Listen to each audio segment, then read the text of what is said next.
একটা কথা বলে, যেটা হচ্ছে প্রবলেম। এটার একটাই প্রবলেম, সেটা হচ্ছে এই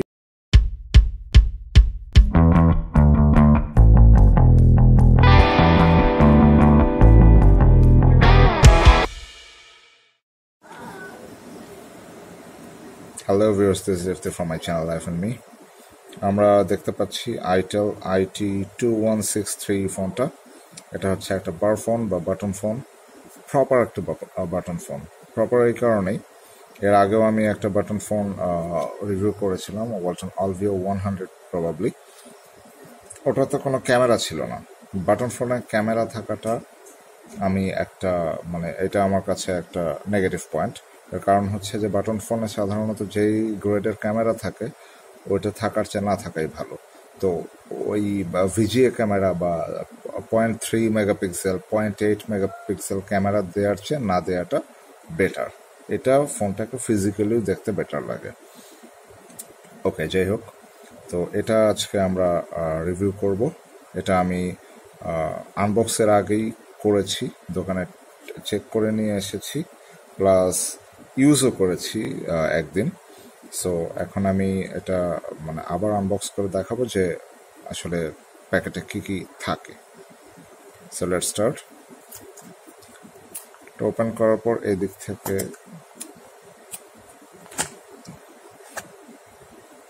নাইস। ওকে, বক্সটা খোলার পরে দেখা যাচ্ছে এই যে পলিমারে রাখা আছে, এটাই হচ্ছে ফোন। তো ফোনটা আসলে অন অবস্থাতেই আছে। রাইট, এই হচ্ছে ফোন। তো ফোনটাকে সাইডে রাখি, পলিমারটাকে সাইডে রাখি। এখানে আরেকটা পলিমার আছে, এটাতে থাকে ব্যাটারি। এটাতে 1000 মিলি অ্যাম্পিয়ারের একটা ব্যাটারি দেওয়া আছে, বাট ব্যাটারির প্যাকেটটা ফাঁকা, কারণ ব্যাটারিটা ফোনের ভেতরে আছে। রাইট, তারপর আমরা বক্স উল্টাই।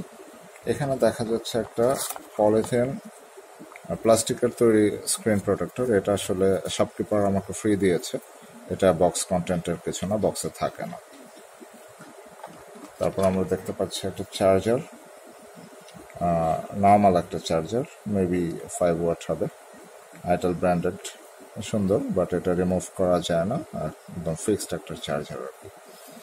কোনো ইয়ারফোন নাই, এবং আমি এই ব্যাপারটাও পছন্দ করি, কারণ হচ্ছে এই ধরনের ফোনের সাথে যেসব ইয়ারফোন দেয়া হয়, ইয়ারফোন বা হেডফোন, সেগুলো মোটেও কোনো কাজের জিনিস হয় না। আমরা আফটার মার্কেট হেডফোনই ইউজ করি। ওই স্টক হেডফোন সারা বছর বক্সেই পরে থাকে অথবা অন্য কোথাও পরে থাকে। সো যেটা পরে থাকে নট নেসেসারি, সেটা দেওয়ার কোনো প্রয়োজন নেই আসলে। আর এখানে আছে ওয়ারেন্টি কার্ড, এক পাতার নর্মাল একটা ওয়ারেন্টি কার্ড, দ্যাটস ইট। এই ছিল বক্স কন্টেন্ট। রাইট, আনবক্সিং শেষ, সাইডে রেখে দিলাম। এখন আসছি ফোনের কথায়। ইতিমধ্যে বক্সে থাকা না, আমাকে ফ্রি দেয়া যে পলিমার স্টিকারটা, এটা আমি কেটে এর উপরে স্ক্রিনের উপরে লাগিয়ে দিয়েছি এটাকে প্রোটেক্ট করার জন্য। এটা খুব সমান করে আমি লাগাতে পারিনি, বাট কাজ চলছে। আমার যে মেইন স্ক্রিন, এটা পলিমারের নিচে ঢেকে আছে। রাইট, প্রথমে যদি আমি বিল্ড কোয়ালিটি এবং ম্যাটেরিয়াল স্ট্যান্ডার্ড নিয়ে কথা বলতে চাই, ভালো শক্তপোক্ত, এ ব্যাপারে কোনো সন্দেহ নাই। নকিয়ার লেভেলের কিনা বলতে পারবো না, বাট ভালো শক্তপোক্ত। সো বিল্ড কোয়ালিটি ভালো, হ্যান্ড গ্রিপ ভালো। ডিজাইনের কথা যদি বলি, আগে অল্প একটু বলেছি, সুন্দর, এক কথায় সুন্দর। পিছনের এই স্পিকারটাকে যদি এইভাবে না দিয়ে অন্য কোনো একটা ডিজাইন, ওভাল শেপ অথবা একটা স্ট্রাইপ, যে কোনোভাবে, এটা একটু ভিন্টেজ টাইপ হয়ে গেছে আর কি, পুরোনো আমলের স্টাইলের মতো, জাস্ট 3টা দাগ দিয়ে, না, এটাকে আর একটু করতে পারতো। অলরেডি একটা স্ক্র্যাচ পড়ে গেছে দেখা যাচ্ছে। এটা হচ্ছে একটা হার্ড মেটাল দিয়ে স্ক্র্যাচটা পড়েছে কিছুক্ষণ আগেই। যাই হোক, তাই বলে আবার ধরে নেবেন না যে যখন তখন যে কোনো সময় স্ক্র্যাচ পড়ে যাবে। এটাতে একটা টেক্সচার আছে, দেখতে সুন্দর, বাট এইটা খুব শক্ত একটা মেটাল দিয়ে আসলে একটু আগে স্ক্র্যাচটা পড়ে গেছে। So build quality and design is good. এখন ফোনটাতে ফিজিক্যালি কি আছে ব্যাক পার্টটা একটু খুলি। ব্যাক পার্টটা খোলার জন্য এইদিকে একটা নখটাকে ভালো করে ঢোকানোর জন্য বা খোলার সুবিধার্থে এটা একটা জায়গা করে দেয়া আছে। ব্যাক পার্টটা খুলে এই যে এই ব্যাটারিটা আমি পলিমার থেকে খুলে লাগিয়েছি। সুন্দর 1000 মিলিঅ্যাম্পিয়ারের ব্যাটারি।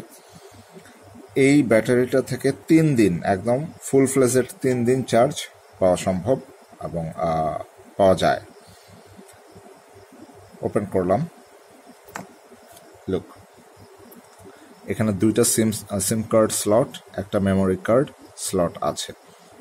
একদম স্ট্যান্ডার্ড সব জিনিসগুলো মানে সাধারণত যেরকম হয় আর কি।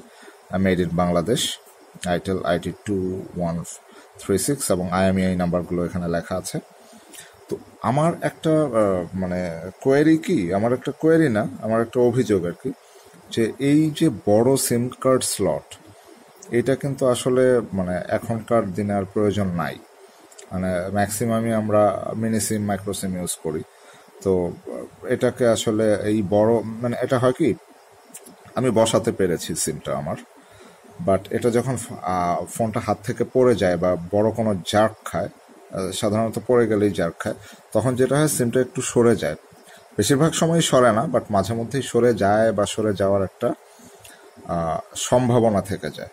সো এটা যদি মানে ছোট সিমের ট্রে হতো সেখানে কিন্তু ওই জিনিসটা হতো না। সো এই জিনিসটা এখনকার মানে কিছু কিছু বাটন ফোনে অলরেডি আসে নাই যে তা না, কিছু কিছু বাটন ফোনে আসছে, বাট বেশিরভাগে এখনও আগের ওই বড় সিমের স্ট্যান্ডার্ড সিম সাইজের সিম স্লটই রয়ে গেছে, যেটা অমিট করে দেওয়াটাই বেটার। মেমোরি কার্ড নিয়ে বলার কিছু নাই, আমরা সাধারণত এই ধরনের ফোনে মেমোরি কার্ড ইউজ করি না, বাট যেহেতু এখানে কল রেকর্ড করা যায়, তারপরে ভিডিও দেখা যায়, MP3 মিউজিক প্লে করা যায়, রেডিও শোনা যায়, রেডিও রেকর্ড করা যায়, সেক্ষেত্রে একটা মেমোরি কার্ড আপনারা ইউজ করলে এই কাজগুলো করতে পারবেন এই আর কি। সর্বোচ্চ 32 GB পর্যন্ত মেমোরি কার্ড এই স্লটে ইউজ করা যাবে। মেমোরি কার্ড নিয়ে আমার 2টা ভিডিও আছে। আমি সবসময় বলি যে মেমোরি কার্ড ইউজ করলে ভালো মানের মেমোরি কার্ড ইউজ করতে হবে, ব্র্যান্ডেড মেমোরি কার্ড, এবং ক্লাস 10 এর নিচে মেমোরি কার্ড ইউজ করা যাবে না, কারণ ওগুলো না স্ট্যান্ডার্ডও হয় না। ক্লাস 10 এর নিচে বেশিরভাগ মেমোরি কার্ড কপি হয়। আর 2 নম্বর কথা হচ্ছে যে ওই স্পিডটা এমন হয়ে যায় যে ফোনটাকে অনেক স্লো করে দেয়।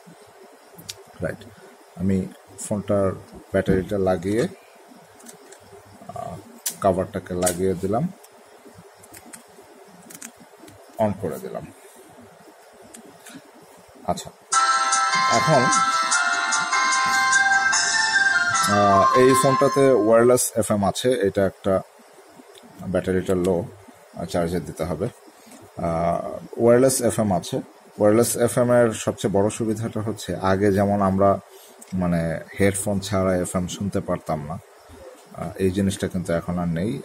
বেশিরভাগ ফোনে আসলে ওয়্যারলেস FM থাকে, ফলে আমরা হেডফোন জ্যাকে হেডফোন না লাগিয়েই, হেডফোন জ্যাকটা আসলে অ্যান্টেনা হিসাবে কাজ করতো, এখন এটা বিল্ট ইন ইন্টিগ্রেটেড একটা অ্যান্টেনা ভেতরেই দেওয়া থাকে, যে কারণে FM রেডিওটা হেডফোন ছাড়াই আমরা নর্মাল জাস্ট এই অবস্থায় শুনতে পারি বলতে আমি একটু FM এ চলে যাই, এই যে টিউন করা নেই, কোনো চ্যানেল আসছে না, বাট এই FM আমরা কোনো ধরনের ছাড়াই, অ্যান্টেনা না, হেডফোন ছাড়াই শুনতে পাচ্ছি। এক্সিট করলাম। ফোনটার মেনুতে যাই, ভেরি বেসিক কন্ট্যাক্টস, এখানে অ্যাকচুয়ালি সেটিংসে যাই, মেমোরি স্ট্যাটাস দেখেন, ফোনে অ্যাকচুয়ালি 5-6টা নাম্বার সেভ করা যাবে। সো এটা কিন্তু গুড এনাফ, যথেষ্ট। আগে তো এটা অনেক কম ছিল, 100-200 বেশি নাম্বার সেভ করা যেত না, এখন এটাতে 500 করা যায়। কিছু কিছু বাটন ফোনে 1000 নাম্বারও সেভ করা যায় বা তার বেশিও সেভ করা যেতে পারে, বাট এটার প্রাইসের বিবেচনায়, এটা যেহেতু 1050 টাকার একটা ফোন, সেই প্রাইসের বিবেচনায় এনাফ, নাম্বার সেভ করা যাবে, এই বিষয়টা আসলে এনাফ। ফোনটাতে ভাইব্রেটর আছে, ভাইব্রেটরটা খুবই ইম্পর্ট্যান্ট আউটডোরে। রিং ভলিউম যথেষ্ট বেশি, মানে স্পিকারটা শক্তিশালী। সো রিং শোনা যাবে কি যাবে না এই ধরনের কোনো ডাউট, বা ভাইব্রেটর নাই এই ধরনের কোনো ব্যাপার নেই। ভাইব্রেটরও আছে এবং রিংটাও অনেক লাউড। আমরা সাধারণত এই ফোনগুলো ইউজ করি শুধুমাত্র কথা বলার জন্য, call and call incoming and call outgoing, এটার জন্য। সো সেখানে রিংটোনের লাউডনেস এবং ভাইব্রেশন এই জিনিসগুলো সবচেয়ে বেশি ইম্পর্টেন্ট, এবং এগুলো সবই আছে। এই ফোনটাতে একটা ফাতরা জিনিস নাই, আমি ফাতরাই বলবো, কারণ হচ্ছে বেশিরভাগ ফিচার ফোনে বা অনেক ফিচার ফোনে ম্যাজিক ভয়েস নামে একটা থাকে, ফিচার থাকে, মানে ভয়েসটাকে মানে অন্যরকম করে ফেলা যায়।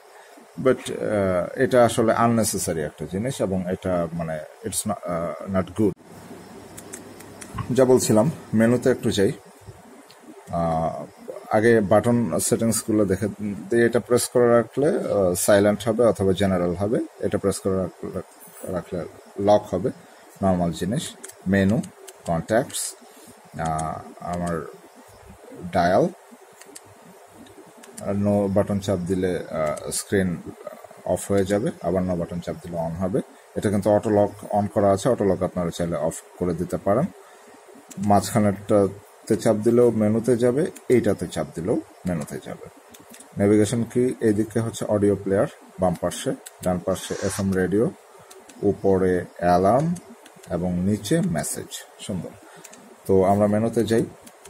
এখানে জাস্ট 9টা মেনু আছে। কন্ট্যাক্টস, মেসেজেস, কল হিস্ট্রি, এগুলোতে ঢোকার আর কিছু নাই।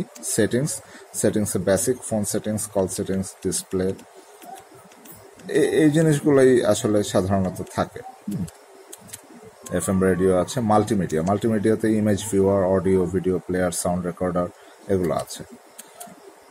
এক্সট্রাতে অ্যাকচুয়ালি কিছু এক্সট্রাও আছে, আবার সেটিংসেরও কিছু জিনিস আছে। কিং টকার, যেমন আমি যখন ফোনটা ফ্যাক্টরি মানে বিল্ট ইন অবস্থায় ফোনটা অন করার পরে দেখলাম যে আমি যাই টাইপ করছি সে বলছে, এটা আসলে প্রয়োজন নেই আমার। এটা হচ্ছে কিং টকার থেকে আমি অফ করে দিয়েছি, নাম্বারগুলো বলছে এবং কোনো কল আসলে নাম্বারটা বলছে, ওই জিনিসটা আমি অফ করে দিয়েছি। টর্চ আছে, ক্যালেন্ডার আছে, alarm, calculator, world clock, ebook reader আছে এটাতে, যদিও একটা সময় আমরা অনেক ইউজ করতাম আমাদের স্টুডেন্ট লাইফে, বাট এখন আসলে অ্যান্ড্রয়েডের যুগে এসে এগুলোর তেমন কোনো কাজই নেই। ব্লুটুথ আছে, খুব ভালো একটা জিনিস। ব্লুটুথ আমরা অনেক সময় ইয়ারফোন ইউজ করি না, সো যারা ইয়ারবাড বা ব্লুটুথ হেডসেট ইউজ করেন তারা এটাতে এই সুবিধাটা পাবেন। ব্লুটুথটা দিয়ে দেওয়াটা জরুরি। গেমসে actually danger dash, Ninja up নামে গেম আছে, এটা কেমন? ওকে, সুন্দর একটা গেম। নিনজা বাই বিডিটি 40 টাকা। ওকে, প্লে 5 ফ্রি ট্রায়াল, এর মধ্যে একটা রিভিউর সাথে আমি 5 ফ্রি ট্রায়াল থেকে খেলে ফেলি। ওকে, তো এই দুইটা গেম আছে, এর মধ্যে একটা দেখা যাচ্ছে পেইড। আইজোনে internet, Facebook, girl care, user feedback. Actually আমরা এই ধরনের ফোনে এই জিনিসগুলো ইউজ করি না। এই ফোনগুলো আমি এর আগেও বলেছি, এটা শুধুমাত্র কল, সর্বোচ্চ SMS এর জন্য আমরা ইউজ করি। সো খুব মানে প্রয়োজনীয় এবং মানে কাজের ফিচারগুলাই এটাতে দেয়া আছে, যেটা একটা ফিচার ফোনের জন্য স্ট্যান্ডার্ড আর কি। এর বাইরে কিছু এক্সপেক্টও অ্যাকচুয়ালি মানুষ ফিচার ফোন থেকে করে না, আর এখানে এরকম কিছু দেওয়াও নেই। সো ফোনের পারফরমেন্সের ব্যাপারে যদি বলি, ফোনটা যথেষ্ট ফাস্ট, এভরিথিং ইজ ফাস্ট। মানে সাধারণত ফিচার ফোন অনেক আছে যেগুলো অনেক স্লো হয়, বাট এটা যথেষ্টের বেশি ফাস্ট, এই ব্যাপারে আই ক্যান অ্যাসিওর। তো এটার মানে অনেক কিছুই তো বললাম, এখন ভিডিও শেষ করে দিচ্ছি এটার বিষয়ে। লাস্ট একটা কথা বলে, যেটা হচ্ছে প্রবলেম। এটার একটাই প্রবলেম, সেটা হচ্ছে এই ফোনের স্পিকার শুধুমাত্র একটা, এই যে পেছনের স্পিকার এবং সামনের স্পিকার, যেটা দিয়ে আপনি কথা বলবেন, যেটা দিয়ে রিং বাজবে, এটা আসলে একটাই স্পিকার। আপনি যখন এটা দিয়ে কথা বলবেন, কথা শুনবেন, অ্যাকচুয়ালি তখন এই দিক দিয়েও কথা শোনা যাবে। এবং সত্যি কথা যেটা, এইটার চেয়ে এই দিকটা একটু লাউড, একটু সাউন্ড বেশি। সো উল্টা করে শুনলে আরও ভালো শোনা যায়। অথবা আপনি যখন কথা বলবেন, এই পাশ দিয়ে কিন্তু কথার সাউন্ড বের হবে। এটা প্রাইভেসিরও একটা সংকট, যদিও অ্যাকচুয়ালি ভলিউম কমিয়ে প্রাইভেসিটা মেনটেন করা যায়, but this is a problem. Dedicated দুইটা স্পিকার যদি থাকতো, আমার ইয়ারফোনের জন্য একটা ছোট্ট, যেটা কোনোভাবেই আমার এই কানের যে ইয়ারফোনের পোর্শনটা আছে এটার বাইরে আর কোনো দিকে সাউন্ডটা যাবে না, এটা হলে সবচেয়ে ভালো হতো। আর এটার জন্য আলাদা একটা স্পিকার, বড় সাউন্ড প্রডিউস করার জন্য যে স্পিকার, এখানে মানে দুইটা ডেডিকেটেড আলাদা স্পিকার থাকলে সবচেয়ে ভালো হতো। এইটাই এই ফোনটার একমাত্র নেগেটিভ সাইড। আর বাকি সব খুব ভালো ছিল। পারফরমেন্স ইজ গুড, 3 দিনের মতো চার্জ থাকে, ইউজের উপরে নির্ভর করে, বাট 3 দিন চার্জ থাকে। আর হেভি ইউজে 2 দিনের কমেন্ট যায় না, 2 দিনের উপরে চার্জ থাকে। So that's it. এই ছিল আমাদের আইটেল IT2163 এর রিভিউ। ভিডিওটি দেখার জন্য ধন্যবাদ। ভিডিওটি ভালো লাগলে প্লিজ লাইক দেবেন এবং চ্যানেলটি সাবস্ক্রাইব করতে ভুলবেন না। ধন্যবাদ সবাইকে।